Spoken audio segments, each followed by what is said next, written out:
Sugeng, kami tadi sudah berbincang dengan Mas Ya, Abra begitu ya, mengamati apa yang terjadi di lapangan ya, terkait kelangkaan gas LPG 3 kg walaupun Menteri SDM bilang ini tidak langka, hanya memang beralih dari pengecer menuju agen dan juga pangkalan. Kalau point of view Anda di lapangan Anda melihatnya apa yang tentunya bisa dicermati dari iya, kejadian yang juga iya. dialami oleh masyarakat kita, Pak Sugeng? Silakan. Iya, ini sebuah kebijakan yang tidak koordinasi dengan tuntas, bahkan harus melalui uji coba atau exercise mestinya. Kan memang ini adalah untuk terus-menerus kita tingkatkan tingkat ketepat sasarannya. Saya kira data-data Indef juga menyatakan bahwa di atas 35% bahkan ke tingkat ketidak tepat sasarannya tentang LPG ini. Nah, kenapa? Karena memang dari tingkat pengecer ini menjadi barang bebas akhirnya.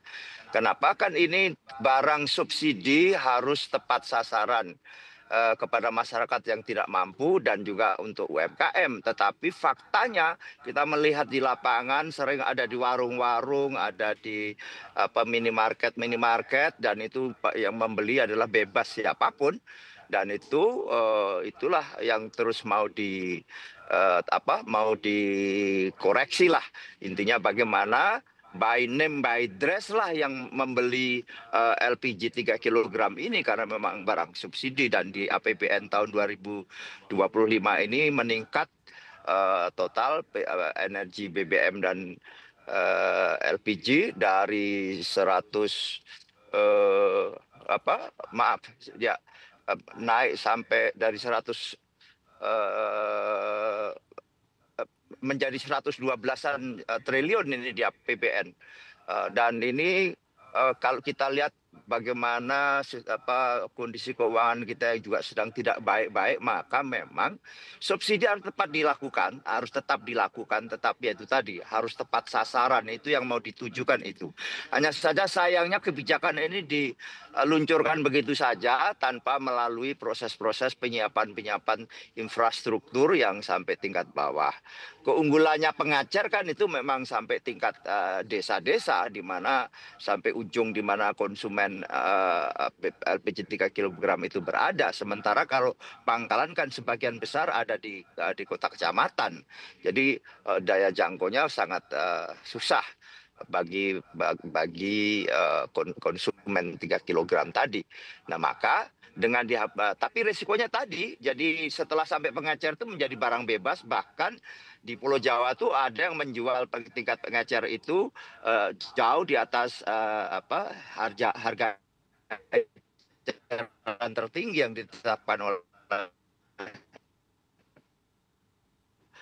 bupati setempat.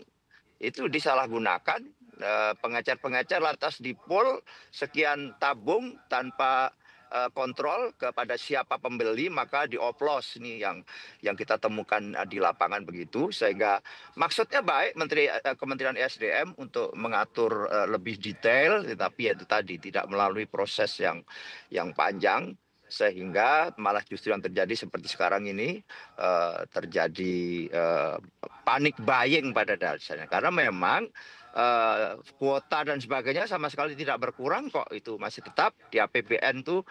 Prognosa Pertamina misalnya sebagai BUMN yang ditugaskan untuk menyalurkan LPG 3 kg itu kurang lebih 8,17 semula 8,17 dan akan menjadi 8,3 juta metrik ton di APBN tahun 2025. Jadi betul terus naik juga konsumsi BBM karena konsumsi LPG 3 kg ini, sehingga sampai itulah volume.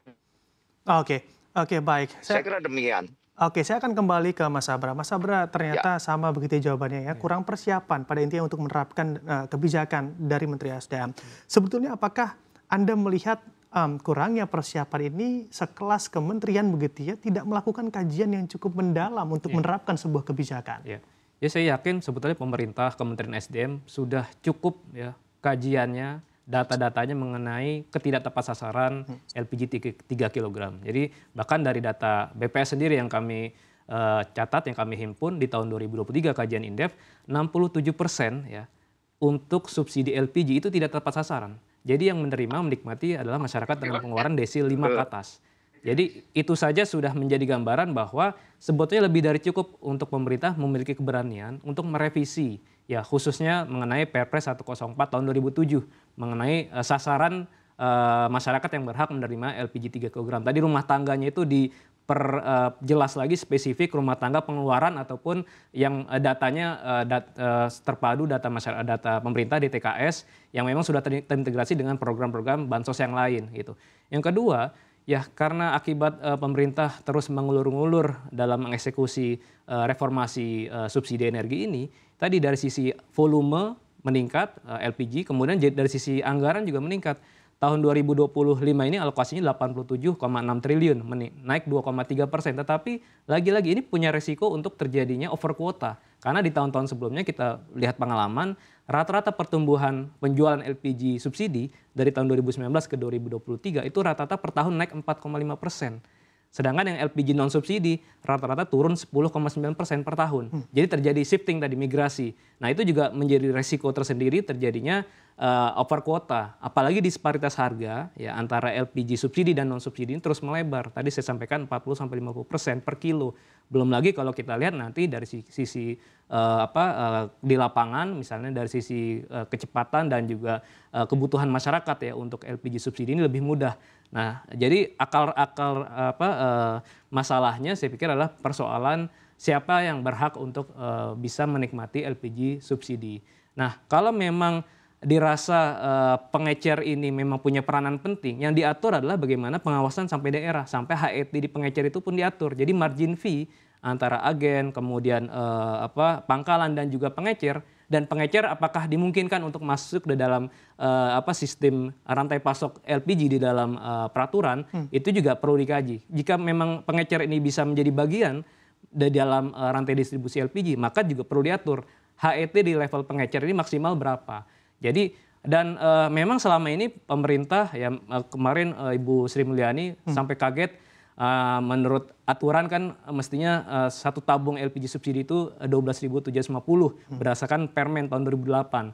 Nah, tetapi kan fakta di lapangan tidak seperti itu. Tetap saja agen bahkan pangkalan kan butuh biaya distribusi.